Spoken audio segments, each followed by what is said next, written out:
Hoş gördük her birinizi. 2026 yıl yeni yıl.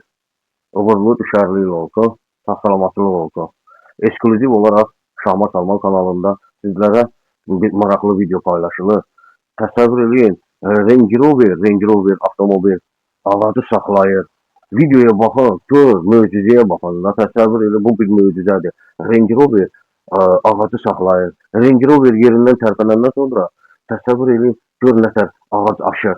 Bir də diqqətlə baxın və fikirlərinizi rəy bölümündə yazın. Kanala abunə olmayanlar kanala abunə olsun və başqa bir videolarımız var. Məsəl üçün Bakı Formula 1 yarışmasından, ondan sonra belə deyək də Azərbaycanlılar Misirdə gəzirlər bir sözlə. O video belə avtomobildə Azərbaycan mahnısı ilə qulaq asırlar. Bir sözlə Şahmat Salman kanalına ekskluziv olaraq göndəriblər. Xahiş edirəm bəyənin. Ondan sonra Rusiyada buz abidələr, sonra nələr.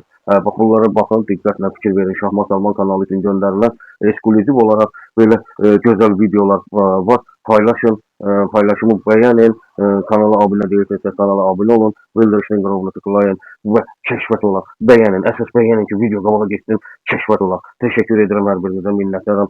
Görün, baxın diqqətlə, Range Rover ağacı saxlayır, Range Rover tərpənəndən sonra, yəni gedəndən sonra ağac aşır. Bu həqiqətən də çox belə nətərcəki möcüzədir də bir sözlə. Teşekkür ederim Şahmat Salman YouTube kanalının daimi izleyicilerine, hürmetli izleyicilerine. Allah var eləsin. Bir daha yeni iliniz mübarek olsun, oğullu qızlı olun. Allah sizləri qorusun, mən də qorusun, hamınızı qorusun. Allah köməyiniz olsun.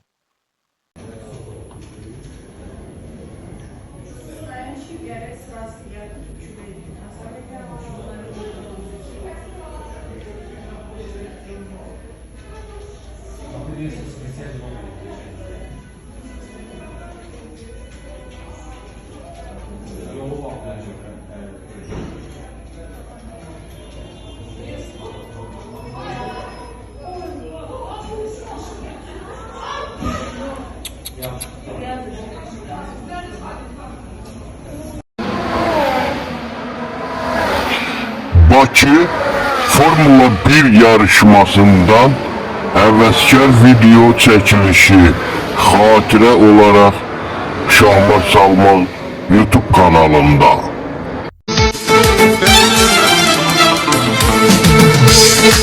Bizi yalnız ölüm ayıran, bir de yalnız perverdigar.